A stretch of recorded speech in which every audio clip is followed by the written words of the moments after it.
Hey Corey, I just want to thank you for allowing me to post on your Facebook and liking some of the stuff that I post and the videos that I create. Um, Corey, you posted I don't think it should be mandatory to vaccinate yourself or your children. I completely agree with that because I believe that we need a greater understanding of the medical treatments that we accept for both our family and ourselves. And what do you think, Facebook? So. I want to speak to Amanda Schwick here specifically. And Amanda, I'm not going at you. Please understand that my heart goes out to you for what you've been through with your son's health, and I would like to just offer my help. But I want to talk with you, and we can talk more later if you'd like to message me personally, and get to the research articles and the stuff that I'm going to cover with you here very quickly. But I want to go and cover some research for you that I think you need to see and understand, both for yourself, that may very well change what you're saying here. You think that children should be vaccinated. I'm just going to go to an overview, and again, I'm not hounding you, Amanda. I'm not going against you. I don't want anything negative here. I want to help you and your son. And ultimately, this information, if you understand it, could actually protect your son. Your son had an allergic reaction to the DTaP vaccine. Pediatrician didn't want him to continue taking that, so you got the diphtheria tetanus vaccine only. He has asthma. Number one, asthma is a pretty serious health issue, and actually vaccines of all sorts can make it worse, so I wouldn't suggest it. Definitely don't suggest the flu vaccine. We'll talk about that later maybe if you want me to. I can, but definitely don't get him that. And hopefully you'll trust me in saying that, because I'll show you some information that ultimately can help you see what you're saying here. I understand why you believe that because of the severity of your son's asthma, you think that people should, pertussis, the bacterial infection, could kill your son. And now that you say here specifically, now due to people electing not to get kids vaccinated, pertussis is on the rise, puts my kid at risk of getting it, and it wasn't a choice for me. He couldn't get it. Number one, you believe that the vaccine protects your son. Number two, you're saying that unvaccinated children put your son at the greatest risk. And I want to show how both those thought processes are wrong. And it's not me saying it, it's the information. So let's review this real quick, because this ultimately can help you protect your son. Because reality is this: why did you believe that? Let me show you here. Let me find the exact article here. Okay, so here is an example of mainstream media's manipulation of information that then could harm your son, Amanda. Anti-vaccine movement causes worst whooping cough epidemic in 70 years. So, Forbes magazine rants and raves about how anti-vaxxers are putting children at risk. But then when you actually read the article close enough, you'll see that the outbreak indicates that the effectiveness of the booster may not last long enough. So the vaccine doesn't last long enough. They go on to say that Bordetella pertussis is possibly mutating to make the vaccine less effective. That was a theory back then in 2012. This was the CDC actually admitting that. So, you can read that article. They really go at anti-vaxxers put them in a negative light. When earlier that year, you'll actually find that whooping cough, or later that year, you actually find, again, Associated Press, whooping cough vaccine wears off too fast. This is actually an article pertaining to a New England Journal of Medicine study. They say that a substantial majority of the cases are explained by the waning immunity or reduced immunity to the pertussis.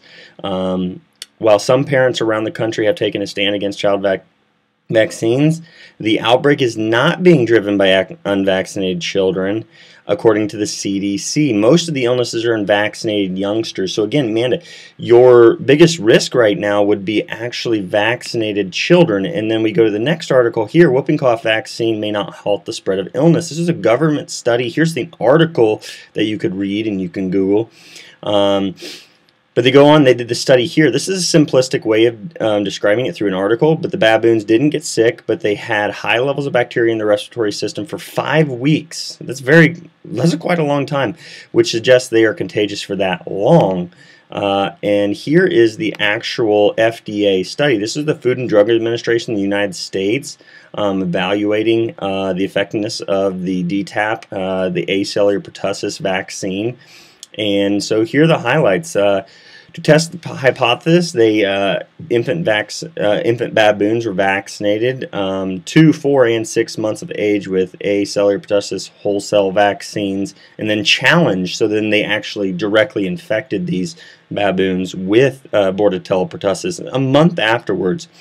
Baboons vaccinated with the acellular pertussis were protected from severe illness. They didn't have significant symptoms, but not colonization. So they actually had colonies. They had infection in their lungs. They did not clear the infection faster than naive animals who did not get the vaccine. So the placebo group basically cleared it just as fast. That's significant there in the fact that the vaccine really didn't benefit the baboons. They readily transmitted Bordetella pertussis to unvaccinated contacts. Amanda, get this. Understand this. This is an FDA study saying that those vaccinated are infected with the acellular pertussis and then they can spread it to your son. Okay, and going on, the observation that acellular pertussis, which induces an immune response, mismatched to the induced by natural infection. Natural infection is the most beneficial. Natural infection would give people lifelong immunity. It would allow mothers to be able to pass on antibodies to their infants while breastfeeding, thus protecting them during that crucial stage of life where Bordetella pertussis whooping cough has the most significant ill effects on a child. But we don't get that from a vaccine, so we're actually causing, in my opinion, this is again my opinion, but I feel that we're causing net harm by not allowing women and mothers to be able to have natural infection that then would protect their children during crucial times of their life. But it fails to prevent colonization or transmission. So the vaccine fails to prevent transmission. So what you said there in saying that unvaccinated people are spreading it, or because it's now to people electing not to get the vaccine, CDC is saying that it's not the unvaccinated. It is actually the vaccinated people. And the FDA studies are saying that the vaccinated children are the ones spreading it. So that's a false statement there, Amanda, and I'm not going at you. I'm trying to help you. Please, please, please, please understand that. And let's go on here. What should upset you even further is this right here is a 1977 Lancet article, Vaccination Against Whooping Cough. They actually, calculations based on mortality of whooping cough before 1957 predicted accurately the subsequent decline in present low mortality. The decline followed the same pattern of steady decline in the United Kingdom, are unaffected either by small-scale vaccination in 1948 or nationwide vaccination. So mandatory vaccination did not reduce whooping cough mortality faster. So the vaccine didn't even work. It didn't help reduce mortality. And then going on here, get this, no protection by vaccination is demonstrated in infants.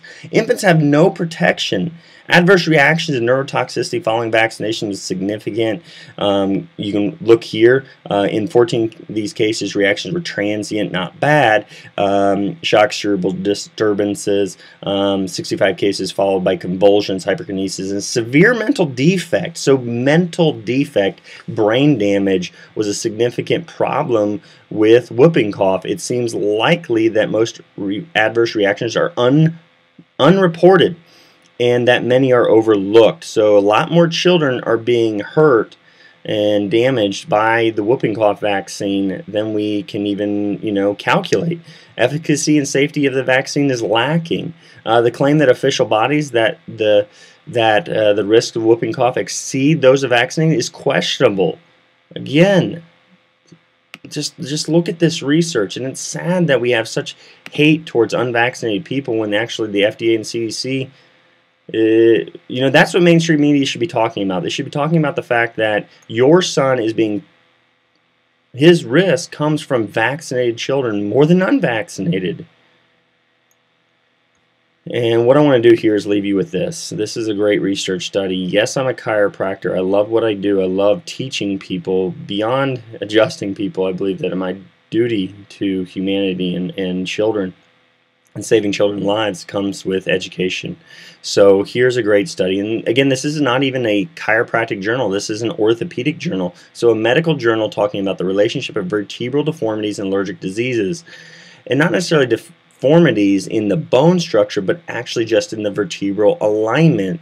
They talk about the positive results of controlled studies of vertebral correction treatment to reduce vertebral, or this is spinal misalignments in patients with atopic dermatitis and bronchial asthma.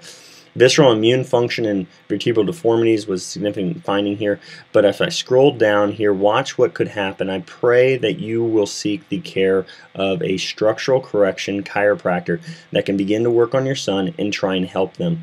I make no money, and please think about this, follow the money. I make no money on you seeking out the care of a chiropractor in your area, because they're not going to call me up and say, hey Dale, thanks for putting this video out there, and we're going to pay you for getting this child into my office.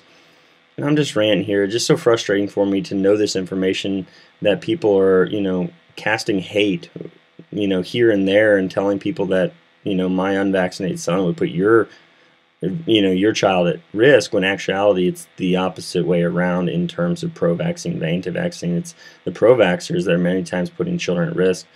But here's the spinal misalignments right here in the mid-back. Ultimately, what you have to understand is if there's misalignments in the spine is shifted out of alignment, puts pressure on a nerve, the nerves trace out and carry information from the brain out to the body, and the brain's communication out to the lungs can be restricted or adversely affected by misalignments. And they're showing the the alignment issues there. They correct it with spinal structural correction, and then after they corrected those misalignments, watch this, they were able to correct and reverse asthma. And based on these results, they stated that the only treatment that can demonstrate fundamental effects on allergies such as atopic dermatitis, bronchial asthma, pollinosis, that's a hard one to pronounce, will have potential to treat spinal curvature disappearance. In other words, we can state that a treatment that cannot fundamentally treat spinal problems cannot fundamentally improve conditions such as atopic dermatitis, bronchial asthma, pollinosis. See, that's the thing is, when you treat them with breathing treatments and different things, you're symptomatically addressing the condition. You're not addressing the actual cause. If we would actually correct the spinal structure, many times children with asthma would heal. They'd be healthy. They'd be well. And that's what I pray for your son, Amanda. I hope this information has benefited you. I want to, I just hope this information, that research regarding vaccinations, can kind of change your mind and not think so negatively towards people who choose not to vaccinate. And then ultimately, I hope and pray you think negatively towards the FDA, the mainstream media, and the CDC for not outwardly just all over it, just going at, this vaccine doesn't work. It causes mental problems. It causes brain damage. We need to do away with it. We should have never implemented it, considering that back in 1977 we knew that it didn't work and it caused harm. So, that's what we should be in uproar regarding, not people don't vaccinate because I don't vaccinate. And why? Because I read the research and the information, and I see a lot of misinformation, which I believe is lies. And you know what? I'm not going to trust somebody who lies with my son's health, and that's my personal choice. So you know what, Corey, thank you for believing that we have a right to choose in regards to our children's health and our own health. So Amanda, again, I pray that your son be in health and be well for the rest of his life and live to his God-given health potential. So hope this helps you. If you want, please do contact me personally. All right.